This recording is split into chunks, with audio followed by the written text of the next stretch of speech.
Hello and welcome to Better Offline, iHeart Radio's premium tech podcast, a very serious one too.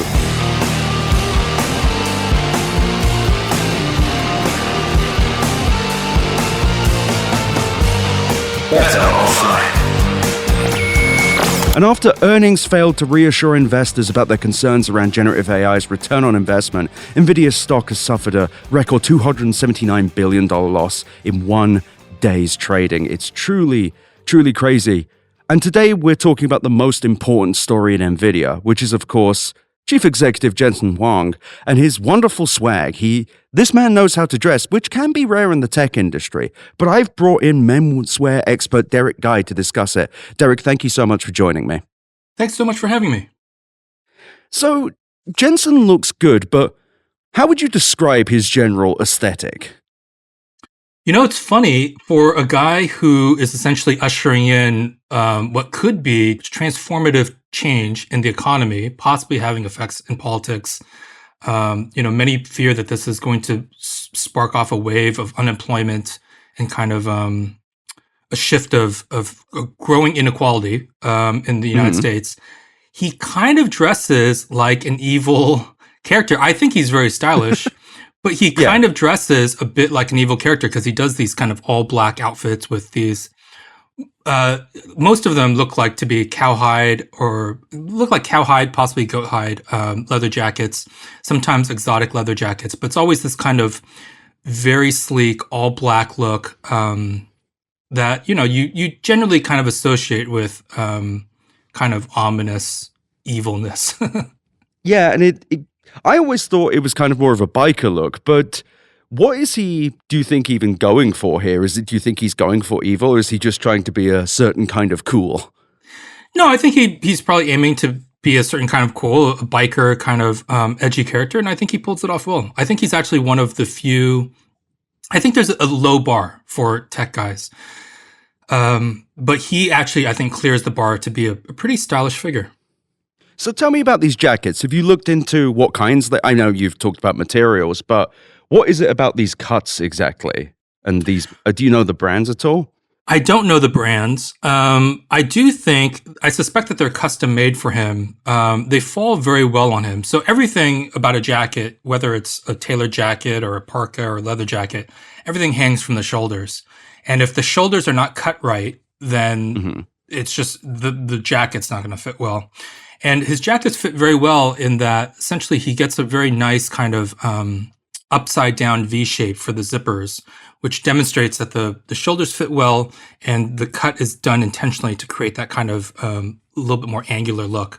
Some of his jackets, I believe, from memory, have what's called a long front balance. So when you're looking at a jacket from the side, it's always fine for the front of the hem to be lower or even with the back, but you never want the front of the jacket to be higher than the back.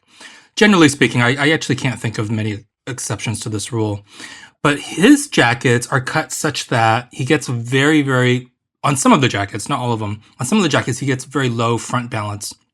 And it looks very stylish that way.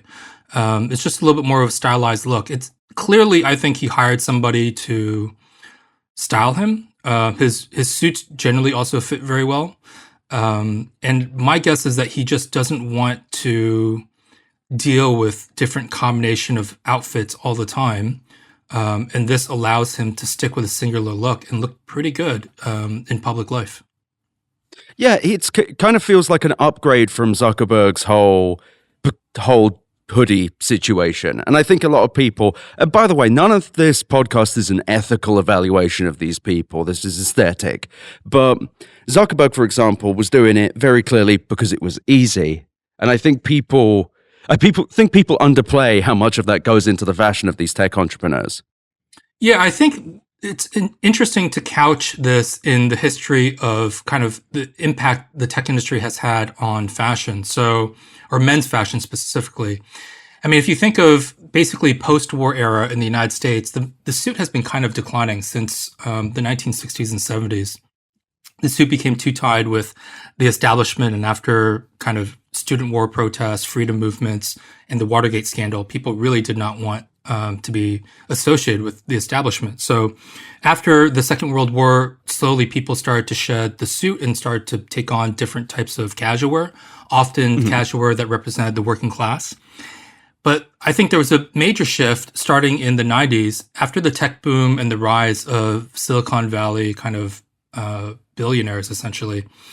It wasn't just that the suit was no longer desirable. It's that another form of fashion became very desirable. And that fashion was the kind of like hoodie, jeans, uniform that Mark Zuckerberg specifically ushered in.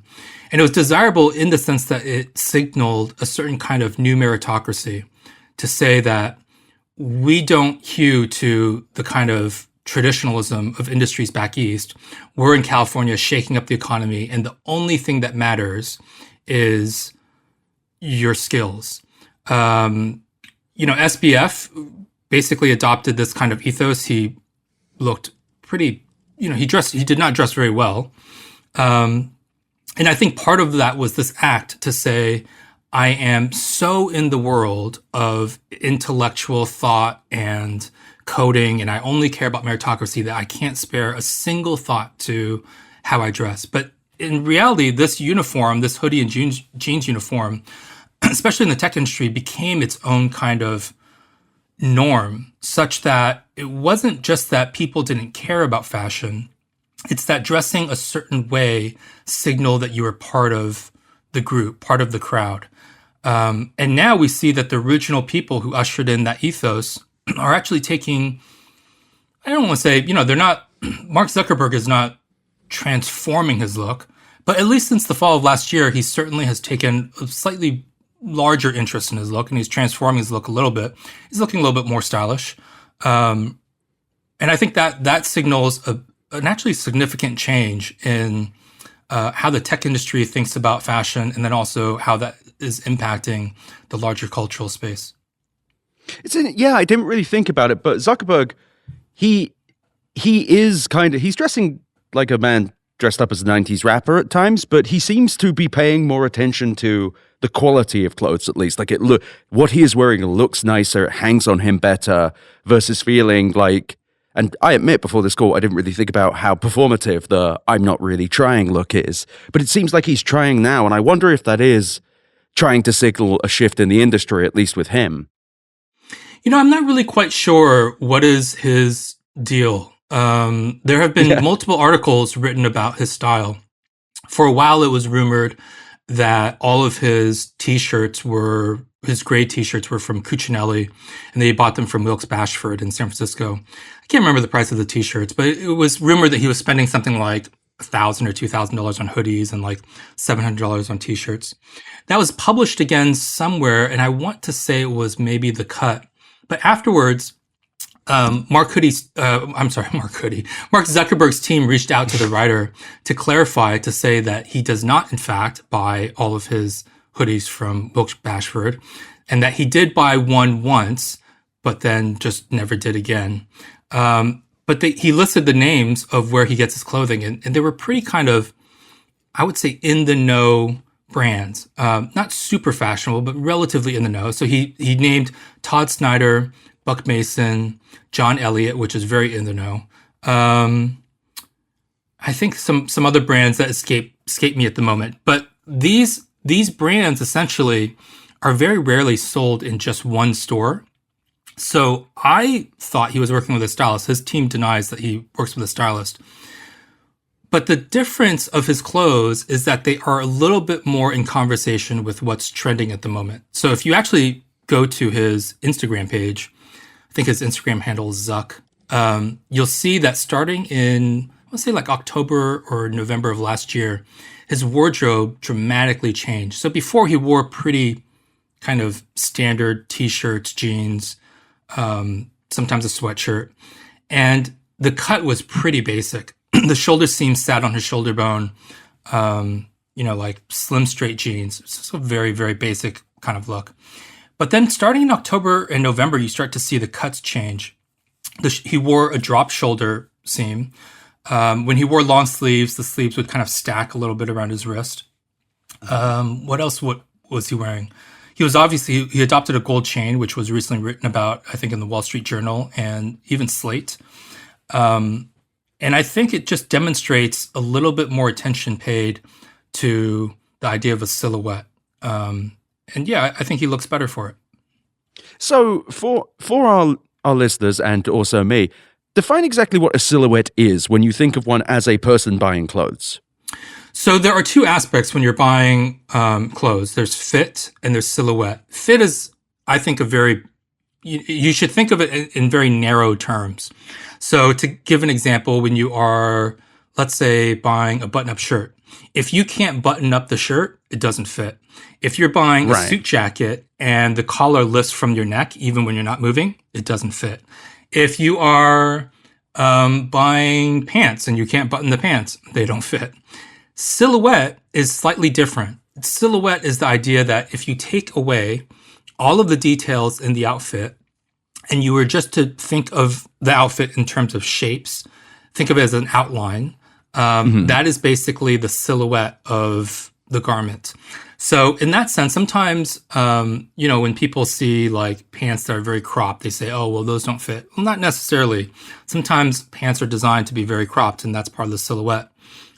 Sometimes sleeves are meant to stack around on the wrist. It's just part of the look. When you say stack, what do you mean? Sorry. So if you're wearing a very long sleeve shirt, for example, if you go to a bespoke tailor, to give an example, and you're just to get a basic shirt made, they would design the shirt in such a way that the cuffs stay stationary on your wrists even when you move your arms.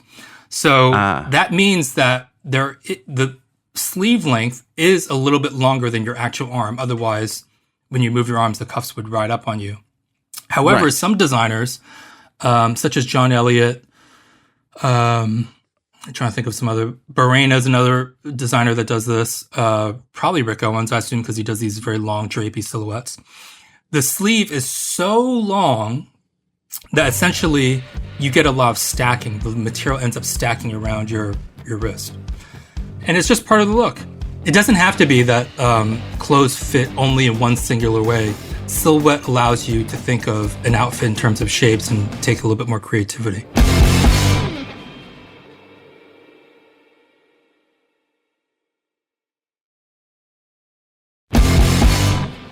When you think about getting creative with outfits, I feel like you don't think of Silicon Valley. It feels that while there is some of the performative, I'm just a regular guy thing, I'm focused on my merit, I also feel like, especially in such a male-dominated culture, and especially now in the Valley, there's a lot of this masculine kind of, you want to be a big tough guy, and fashion is not for tough guys. And I feel like it deprives them of something. It deprives them of something they could really enjoy. Like there are so many parts of the Valley that enjoy, I don't know, building composable software, putting together different pieces to make the architecture work. Yeah, the idea of doing so aesthetically is somehow feminine. It just feels like a loss for them. Yeah, I am a strong believer that you don't have to pay attention to clothes, or I think people are generally aware of clothes to some degree. I think more than they like to admit. But I don't think anyone has to take a great interest in their wardrobe, and I'm a very strong believer that you should never judge a person's deeper, more important inner qualities based on their dress. But Agreed. I do think that if you, I think of dress as sort of like eating. Like I have to eat to survive, and I have to dress to go outside. And if I have to do these things, I think it's nicer to eat a tasty meal versus boiled potatoes. And I think it's nicer to wear something that makes me feel good versus something that makes me feel bad. Something that makes me feel happy versus something that adds nothing to my life. And buying those items, if you're like really deep into it, like it's, like basically a core part of my life, then certainly it can take a lot of time, but it doesn't have to take a lot of your time. And if you just buy things that you like and make you happy, I think that just adds something to the beginning of your day. Yeah. And it's something to enjoy about your persona. And a lot of these people are quite focused on their identity as well. And one of the reasons I had you on here is I've got into clothes recently, and it's a crazy way to word it, but the idea of being able to dress yourself in a way that makes you feel good about yourself is fun.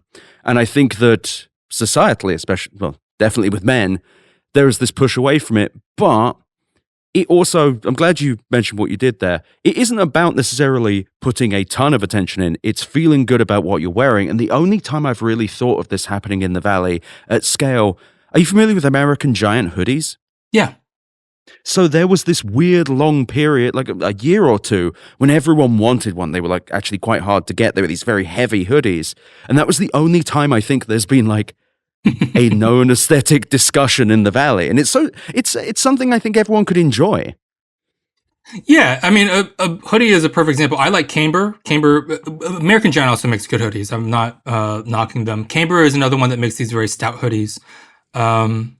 Yeah, I like hoodies. And I think when you I dislike really thin hoodies that kind of cling to your body. And I like a thicker, kind of roomier hoodie. And that's just personal preference. If someone likes the thinner hoodies, that's fine too.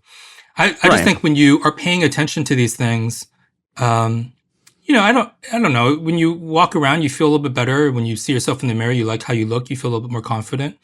I think of it it's just like cooking. You could eat boiled potatoes, but you could also throw some seasoning in, and it will taste better. So yeah.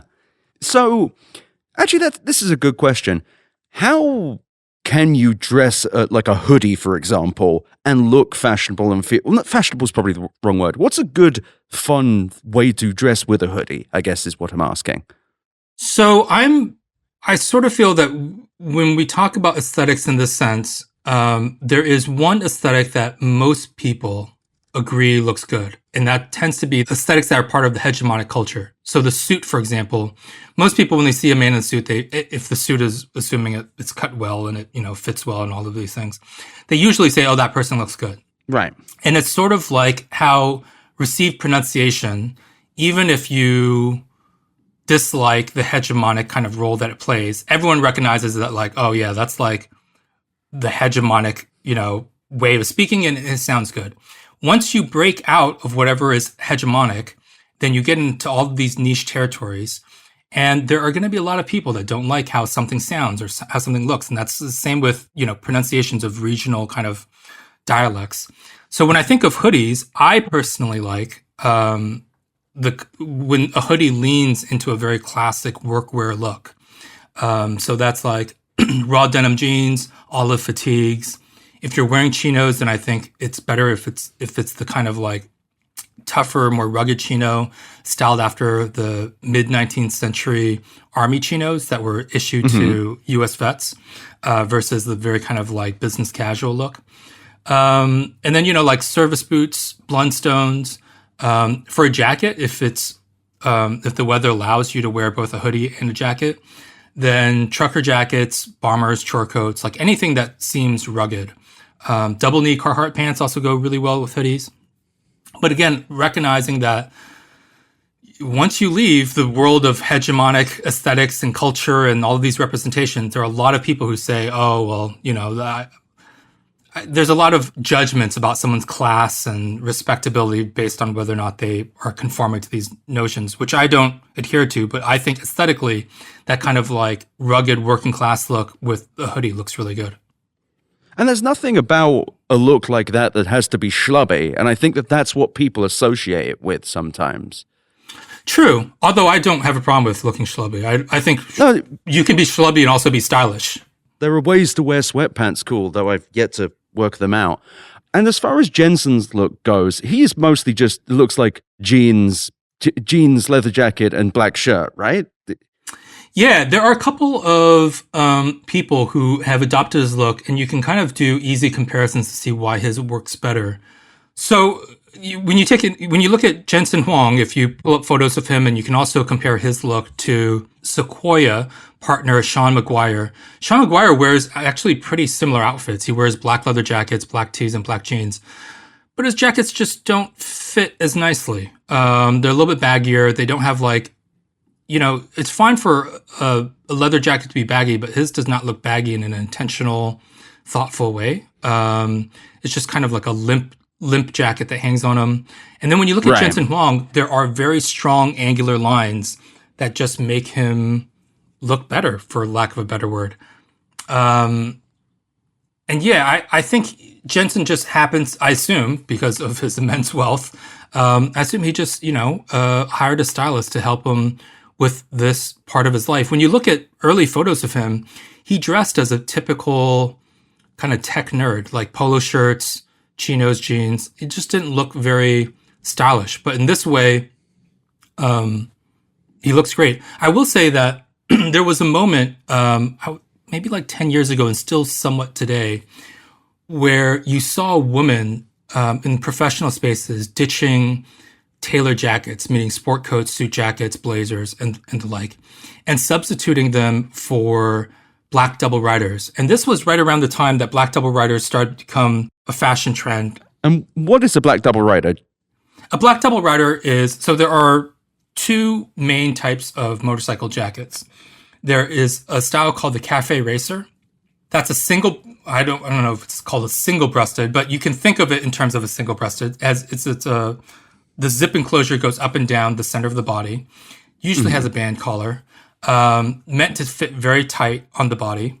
And then the double rider is what you think of when you think of Marlon Brando in The Wild One, think of Shot Perfectos, and has an asymmetrical zip, and usually a D pocket on one side, has lapels. And I would say like in 2014, 2015, when Eddie Slimane was appointed creative director at Saint Laurent, he and Kanye actually popularized the black double rider as a fashion piece. And they made it from being strictly a utilitarian motorcycle garment and turned it into a fashion piece by kind of making them out of softer lambskin leathers. So that was kind of clear that the person was wearing it for style and not for just like utilitarian purposes. And it was popular among fashion conscious men, but it was especially popular among women who were seeking an alternative to a tailored jacket.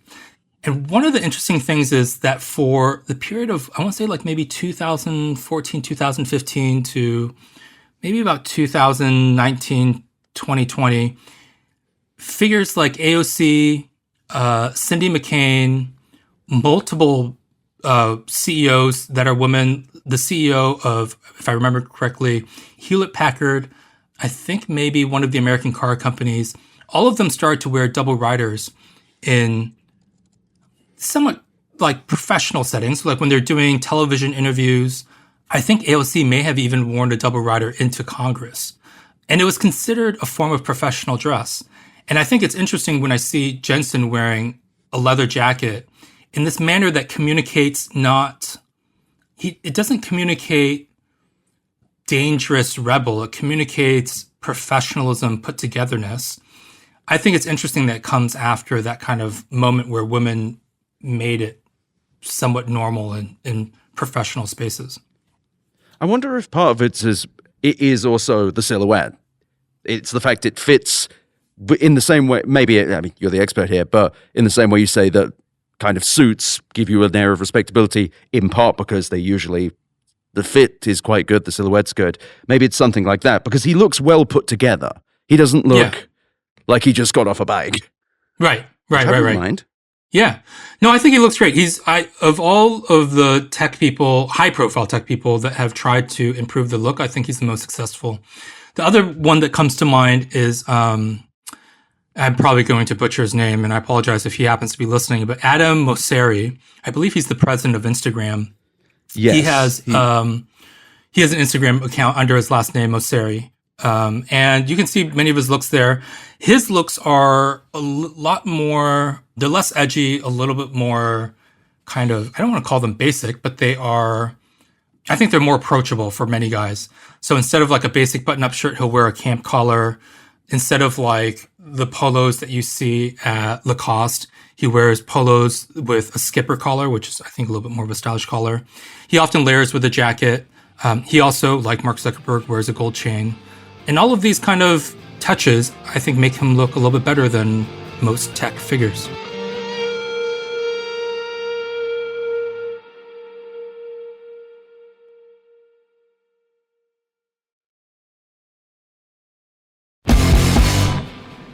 So something you said on Twitter maybe a month ago, maybe I'm butchering the timeline here, is that men kind of get trapped in these tropes and they don't do more fun things like jewelry. What are some other fun things that men can actually do and bring into their wardrobe? Well, I always tell guys to start first with thinking of fashion as social language. So don't think of it as just random creative expression. So, Jensen Huang, for example, we've been talking about him during this podcast. And he wears, these black biker style leather jackets, black t-shirt, and black jeans, often black boots. So it would ruin the look if all of a sudden he tied like a colorful necktie around his belt loops, like that would just be, right. It would ruin the look. I would say for many guys, start thinking about fashion as social language. In that sense, think of the different kind of forms that language can take. So, you have to find an aesthetic that speaks to you. That could be like punk, skate, workwear, prep, avant-garde, whatever it may be. And then dress with that type of intentionality, dress with that aesthetic in mind. Don't be afraid of, I think when guys are shopping for a jacket, they go wrong when they shop for the blandest form of a jacket. And what they should do is just think of the look that they want to create and find the jacket that communicates that look. So it's more about thinking of an outfit the way that you would think about how to write a sentence, and less about like throwing paint on canvas, for example. Think of the sentence that you want to write and then find ways to buy clothes and create outfits that essentially communicate something as a sentence would. Yeah, and I guess express meaning that you want to just visually. Like almost like a costume, but not exactly like you're pretending to be something. Yeah, and I think it's fine to wear things that, allow you to explore different facets of your identity. I think as a general matter, most guys can benefit from wearing a layering piece. That usually improves the look. I would not. Just real basic. What do you mean by a layering piece? So if you think of a guy in chinos and a t-shirt or a button-up shirt and sneakers, it's even if it fits well, it's kind of a basic look. There's not going to be a lot going on. So he would look a lot better usually if he has a finishing layer. That could be like when you look at Adam Mosseri's Instagram. That can be anything from like a chunky textured cardigan to a cool jacket. Sometimes when it's too hot to wear a layering piece, you can do it with very lightweight layers. So in the summertime, or if you happen to live in a climate that's very warm, you can do a layering piece just by wearing t-shirts and then layering a short sleeve, open kind of shirt. Or it could be a chambray shirt, like a work shirt. You could even do a kind of like reverse layer. So for example, if you imagine a Western denim button-up shirt and a pair of jeans, that looks fine. But then if you want to create a more layered look, unbutton a few buttons on the Western button-up shirt, layer in a rib tank, and then possibly even a gold chain, and that will look better. I think when you create these layers, create a little bit more visual interest, that helps. Instead of wearing plain, smooth merino V-necks and crew neck sweaters that you find at the mall, get a textured sweater. So like a rib sweater or a Shetland sweater or anything with a bit of texture on it. Going back to Adam Mosseri, when you go to Instagram and you look at his sweaters, they often have a bit of texture. Anything to add those elements, a bit of texturing, a bit of layering, I think will help an outfit. And I think a little bit of it is kind of relaxing. Also, just accepting that like people can do whatever they want. It's their own thing, and that there is only you. But the one question that I always come back to with shopping in general is how? Like, what is the thing? How do you even start finding clothes that actually fit? Like, are there stores you recommend that have people that will help? Like Nordstrom, I know, has some. It's just that I know most people, myself included, listening to this, probably can't afford like a custom leather jacket, for example. Right.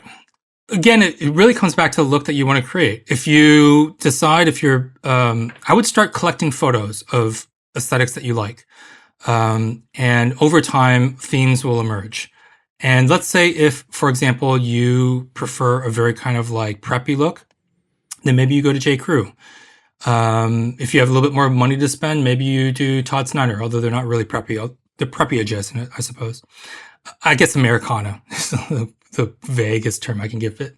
But let's say you want a little bit more of a rugged biker look, then maybe you go to Self-Edge. If you want a very minimalist look, maybe you look at La Mer. And you know, there are going to be kind of more affordable options. And some listeners are going to look up La Mer and be like, this guy really recommended a shop that sells, you know, like $600 pants. But if you can't afford La Mer, then you can go to a store named COS, C-O-S, and they have clothes that are like La Mer. Or you could look at La Mer's collaboration with Uniqlo, and they have a line called You, just simply You. And that will have many of La Mer's shapes, but in more, not only affordable prices, but more affordable materials so that you're not paying for like a silk shirt, for example. And yeah, I think you start with the aesthetic that you want to create and then find stores that specialize in that look. And one way is if you find a store or brand that you really like, go to their Instagram account, click the tag section, and then you'll see a bunch of people who are posting photos of outfits with those garments. Then you can not only follow the people that are stylish that you would like to kind of emulate, but you can also look at the other brands that they're wearing. So let's say you find that you really like Prep and you discover a store called Sid Mashburn, which is really good for that look. And you go to Sid Mashburn's Instagram and you click the tag section. You see all these people wearing Sid Mashburn stylish ways. And you click their photos and you find out, oh, I can also check out, I don't know, Mercer for button-down shirts and Ratio clothing for, you know, chinos and other types of button-ups. That's a way that you can essentially discover new brands and then go deeper in the rabbit. You know, on those pages, you can click the tag section. You start following certain accounts, you learn about certain brands, and you start saving photos. You can either bookmark them in Instagram or you can save them on your phone or your computer or whatever. And I think over time, you just start refining your taste and figuring out what works for you. It obviously helps if you're lucky enough, this does not always work, but if you can find people online that are built similar to you. So if you're a heavier guy, it certainly helps to find, if you can find guys that are built like you on Instagram, because then you can see what brands they're buying. Yeah, so I would start there. I would start thinking about fashion as social language, look up brands, look up those accounts, find stylish people, follow them, save photos, and then over time you'll figure out which stores to check out. And now the final question. How do you go and buy a leather jacket? Where would you start? If you want to be like Jensen. Is this, can I get deep in the Absolutely. Okay. If you're like, I'm very excited that you asked this question. So hell yeah. I would say, first and foremost, you have to understand that leather is just a material. It's like wool, like cotton. So it's sort of like when someone asks, how do I buy a leather jacket? That's as vague as asking, how do I buy a wool jacket or a cotton jacket? The first question is always, right, what kind of style, what kind of aesthetic do you want to do? And let's say the person is, you know, they fancy themselves as a real rugged, tough guy, you know, works with their hands, loves, I don't know, fixing motorcycles or whatever. Well, then probably for you, I would recommend a tougher leather jacket, maybe in a motorcycle style. So that would tend to be materials like goat skin, cowhide. Those types of jackets will look heavier and more like armor, for example. And if someone was searching for that, I'd recommend them to Self-Edge. Standard and Strange probably carries some leather jackets. I would recommend they check out Schott, which is a classic leather jacket maker. Lewis Leathers, Snake Oil Provisions, all of those shops have those styles. And then additionally, they have the types of clothes that you can wear with that leather jacket. So they'll have the right flannel shirts and the right jeans and the right boots. You don't have to buy the entire look from one store, but you know, when you go in that store and you figure like, oh, this is the way I put together that look, then, but you know, the flannel shirts don't fit me. You can look somewhere else for shirts that have those qualities. But let's say you're not that type of guy and you think of yourself as kind of like, I don't know, like the type of guy that visits wine bars, right? And you love listening to like, I don't know, classical music or whatever, and you think you look at brands like Loro Piana and you think that's your lifestyle. Well, then you probably want a leather jacket that's made out of softer materials, not that kind of like tough, rugged, armor-like material. So you're going to be looking at, for example, like lambskin. And for that, I would check out Valstar, which is an Italian brand. They do an A1 bomber that's very quote-unquote cityfied out of softer materials. That type of jacket goes really well with tailored trousers, like dress shirts, Shetland sweaters, chukka boots, things like that. Who else does leather jackets like that? I assume Mr. Porter's in-house line, Mr. P, is kind of, they do these kind of like I wouldn't call them affordable, but they're more affordable versions of the designer lines that they sell. And Mr. P will probably have designs like that. Let's say you are, you don't think of yourself as either a wine bar guy and you don't think of yourself as like the rugged motorcycle guy. You think of yourself as just kind of like a normal dad. You're just like a normal dude. Right. You don't have these strong associations. Well, then I would maybe check out, instead of like a double rider, which I like, but double rider is loaded with a little bit more meaning. So instead of a double rider, then maybe you can look at bomber jackets. So either an A1 bomber or an A2 bomber. And those are, those are a little bit more neutral, I think, in terms of styling. I would look at Buzz Rickson does some repo bombers that people could check out. Double RL probably has some repro bombers. You could also just go vintage, go to a vintage shop, check out like a G1 bomber, for example. An A1 and A2 is a little bit like, it's very dad. But a G1 has a furry collar, essentially, that I think looks a little bit more charming. And you could wear that with like sweatshirts, jeans. And it's not as, if you're a guy that does not identify as wine bar or motorcycle jacket or motorcycle dude, then a bomber jacket might be your thing. Derek, thank you so much for joining me today. This has been so wonderful. Where can people find you? They can find me on Twitter at the handle dyeworkwear, and then also write on my own blog, which is dyeworkwear.com. And I also do a lot of writing for a website called Put This On, which you can go to putthison.com. That's where most of my service writing is. And if they go there, they click the Start Here button, they can look at like a whole bunch of articles that can get them started to dressing better. Thank you so much. And everyone, thank you for listening. And then you're going to complain that you're going to hear me say thank you for listening again, but that's your problem. Thanks for having me on.